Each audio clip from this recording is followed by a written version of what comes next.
All right, so get ready because we're going to dive into something. Fascinating. Yeah, really fascinating today. Yeah. We are going to take a look at how affliction Right. shapes our view of the other. And by other, we mean those beings kind of beyond our world, like God's spirits. Yeah. Even witches. Yes, even witches. Think about it. Have you ever stopped and thought, why do we picture these beings with missing eyes or deformities? Yeah. Strange marks? Right. Is it just for shock value? Yeah. Or could it be something? I think it's much deeper than that. Yeah, it taps into something much deeper, I think. Nothing. That's what we're exploring today. And we've got a fantastic guide for this journey. We did. It is called The Afflicted Mirror by Peter Hamilton-Giles. Yes, a great book. Yeah. It's a really in-depth look at the history and the anthropology of how we as humans picture These figures. these otherworldly figures. Yeah. And it's mind-blowing. It really is. It really is. It's full of great examples. Yeah. So many examples. Hamilton-Giles, he uses this really brilliant metaphor of the afflicted mirror to explain how we see the supernatural. And I love this idea. It's like we're trying to look into this cracked or distorted mirror. Yeah. And because of that, we only get this fragmented, partial view. Yeah. Right? It's glimpses. Yeah. Yeah. Not the whole picture. Okay. So where it gets interesting, and this is kind of what I was getting at before, but our own experiences, Yeah. our limitations as humans, Our fears. even our physical sensations, Yes. all of that gets projected onto these beings. Exactly. It's like we are basically trying to understand something that's really beyond our grasp by filtering it through this very human lens. Through our own experiences, right? Yeah. So you're saying that we're shaping our understanding of gods and spirits. Based on ourselves? Based on ourselves. Absolutely. That makes a lot of sense when you say it like that. But it's also kind of mind-bending when you think about it. Oh, yeah. Definitely. And Hamilton-Giles takes it a step further. He does. He says it's like a two-way street. A dialogue. A dialogue. He says, quote, by having only a partial appearance, That's right. the image of otherness defines our notion about what it means to be complete and incomplete. Yeah. So essentially, we're defining ourselves through what we consider to be other, and in turn, those beings, those others, are revealing something about us. Something about us. It's like this mirror reflecting back and forth. Okay, now I'm really hooked, I gotta say. Yeah, yeah. So let's get into some specific examples because the book is chock full of examples of gods and spirits that are depicted as afflicted. And just to be clear, when we say affliction, what do we mean? We mean anything that disrupts our idea of what is perfect or normal physical imperfections. Illness, even social stigma. Even social stigma. It's about those things that kind of make us uncomfortable. The things we might want to turn away from. Yeah, those things we try to hide. Yeah. Ignore. Things that we think of as flaws. Weaknesses. Yeah. And one of the most compelling examples that I found is Legba. From Haitian Vodou. He's a crucial figure. Oh, yeah. He's a gatekeeper between worlds. Very important leva. But he's often depicted as ravaged by age, relying on a cane. Right. And even in some depictions, he's being consumed by maggots. It's stark. Yes. You have this deity who is literally decaying. Yes. Yet still incredibly powerful. Yeah. What do you think that tells us about how different cultures view power? I think it's so interesting how it challenges our assumptions about power. Right. That it has to be associated with youth and beauty and physical perfection. In this case, the decay itself becomes a source of power. Yeah. A symbol of his enduring presence across time. You wouldn't expect a decaying figure to be this powerful gatekeeper. Right. But that's what I think is so fascinating. Exactly. It challenges our assumptions about power and even mortality. Yes. And then there's Mitra Zili. Another figure in Haitian Vodou. Yes. And she's so crippled. Yeah. She can barely stand. That's right. But her power comes from that very inability to achieve goals in the physical world. Exactly. It's like her affliction is a source of her spiritual strength. It really flips the script on how we normally think about strength and capability. Absolutely. And these examples, they're not limited to Haiti either. Right. In Benin, in West Africa, they create these boccio sculptures that are purposefully made with imperfections and unusual materials. That's right. It's almost like the strangeness itself is seen as being powerful. Yeah. Exactly. They're not trying to create something that's like aesthetically pleasing or flawless. Right. The imperfections themselves become imbued with this special kind of power. It's like they're saying, hey, imperfection, Even decay. even decay, these things are powerful too. They're part of life, part of the spiritual world. We embrace them. And that theme carries over into European history as well. Yes, it does. You know, with figures like The devil. the devil, Yeah. even in a tradition that so often emphasizes, you know, purity and perfection. Perfection. Their ultimate symbol of evil Yes. is marked by affliction. affliction. Yeah. He's often depicted as being lame from his fall from heaven, Right. backward knees, Yeah. a sulfurous odor, All sorts of mismatched body parts. all sorts of mismatched body parts. It almost makes him More relatable in a twisted way. relatable in a twisted way, yeah. Because we all have our imperfections, right? Yeah, and I think that's what's so interesting about it. It's like, are those imperfections meant to make him more frightening? Right. Or are they a way of acknowledging A shared vulnerability. Another fake, even the devil. Yeah. It really speaks to the enduring power of this idea, you know, of affliction across cultures and time periods. Yeah, it's not just about... And how it's represented visually. Yeah, it's not just about aesthetics. It's about giving these figures... A certain energy. Yeah, like a certain energy. A presence. A certain presence. Yeah, that demands our attention. So let's shift gears a little bit and talk about the witch's mark. Okay. This was a big deal during the witch trials, right? Huge. Yeah. Seen as physical proof of a pact with the devil. Right. And they would go to unimaginable lengths to find these marks on accused witches. It's hard to even imagine what these women went through. I know. Pricking with pins, Yeah. shaving the entire body. It sounds like torture. It does sound like torture. Yeah. Yeah. It just makes you realize how desperate people were to find evidence. To find evidence. To confirm their suspicions. Yeah, even if it meant inflicting pain and humiliation on another person. Yeah.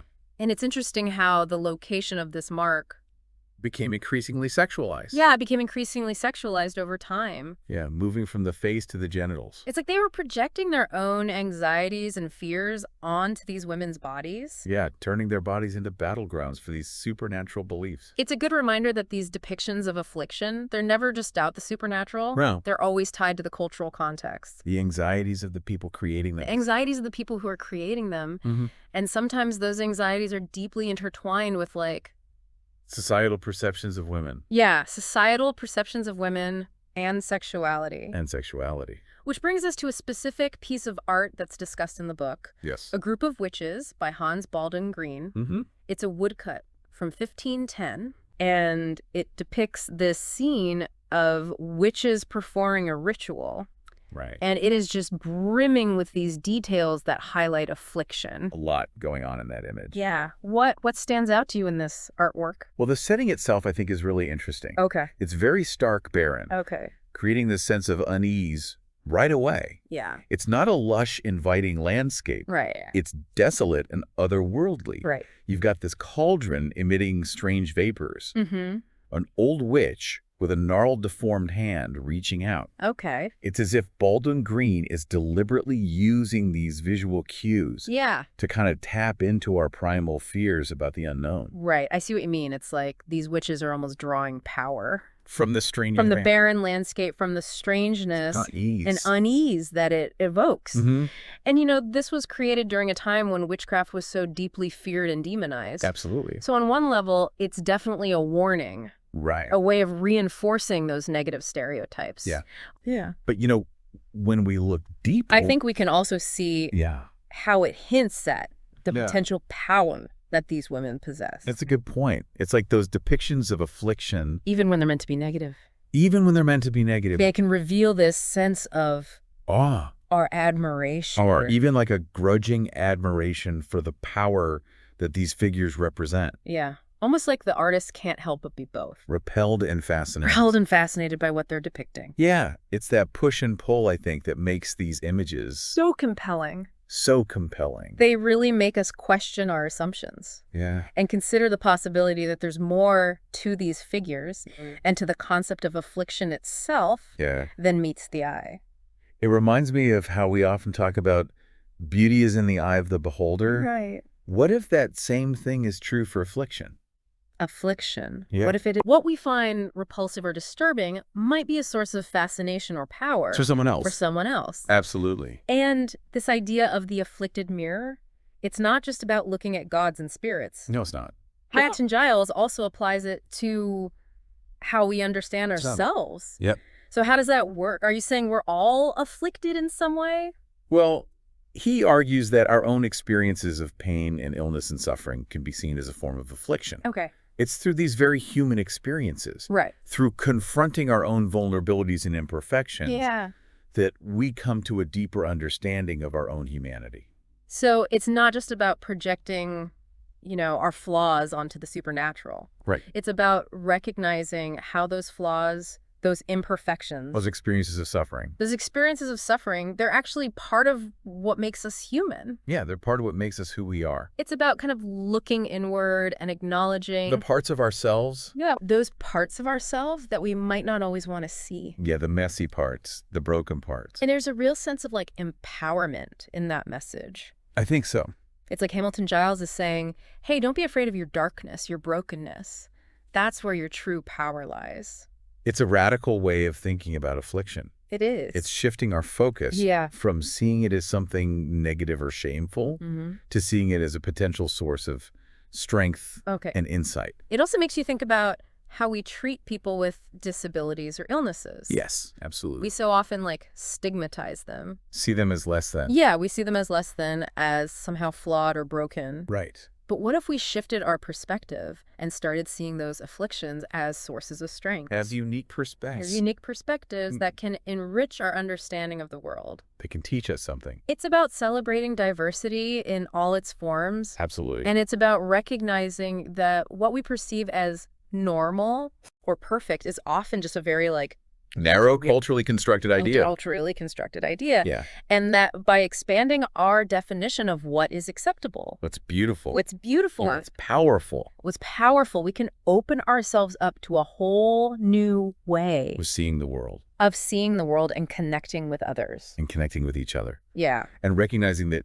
true strength often lies in vulnerability, in acknowledging our own limitations and allowing ourselves to be seen, imperfections and all. It's instead of striving for this unattainable ideal of perfection, we can find freedom and power in embracing our authentic selves. Our authentic selves. Yeah, even the messy. The broken parts. The broken parts. Yeah. And Hamilton-Giles, he even goes so far as to suggest that this idea of the afflicted mirror can help us understand. So the darkest chapters. Yeah, some of the darkest chapters in human history. Like the witch trials. Like the witch trials. Okay, I'm really curious about this. How does the afflicted mirror apply to the witch trials? Well, he argues that the obsession with finding the witch's mark was a way for people to project their own fears and anxieties onto these women. Okay. They were looking for something tangible, something visible. Right. To explain all the uncertainties of their world. So illness, crop failures, social upheaval. Social upheaval, all of it. Instead of addressing the root causes of those problems. They were looking for a scapegoat. They looked for a scapegoat.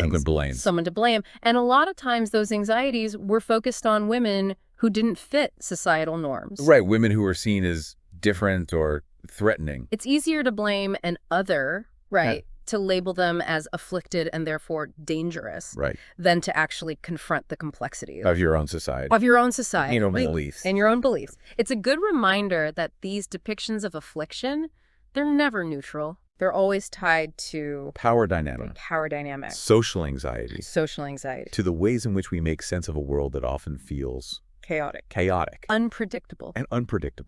Which brings us back to that kind of central question. Why should we care about this? Yeah, why does it matter? Why does it matter how people centuries ago viewed gods and spirits and witches? What can we learn from these seemingly outdated beliefs? From these seemingly outdated beliefs and practices? I think it's about understanding ourselves. Yeah. By exploring these historical examples. Okay.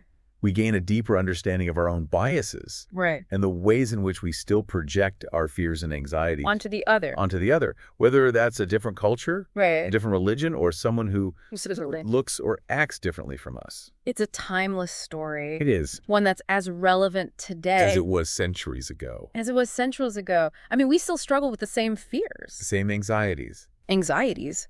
We still look for ways to make sense of a world that feels beyond our control. Right. It's like Hamilton-Giles is holding up this mirror To humanity. to humanity and saying, take a good look. What do you see? What do you see? And what we often see are our own insecurities and anxieties reflected back at us. But there's also this element of fascination, Yeah. recognizing the power Mm-hmm. that can reside in what we perceive as broken or imperfect. It's a challenge to us, right? It is. To expand our definitions of Not beauty. strength, even what it means to be human.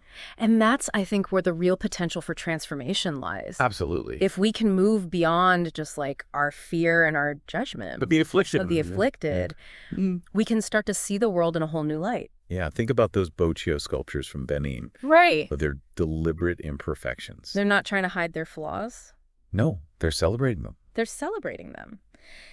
And it's a message that really resonates across cultures and across time periods. It does. Remember we talked about those accounts from people who practice Haitian voodoo? Yes. To say they've been like grabbed by the loa. Yeah, possessed. And it's not always a pleasant experience. No, not always. But it's seen as the sign of being, It's chosen. of having this special connection. Yeah, of having a special connection to the spiritual realm. Yeah. And that connection, that sense of being chosen. Can be incredibly empowering. It can be incredibly empowering, even transformative. Transformative, yeah.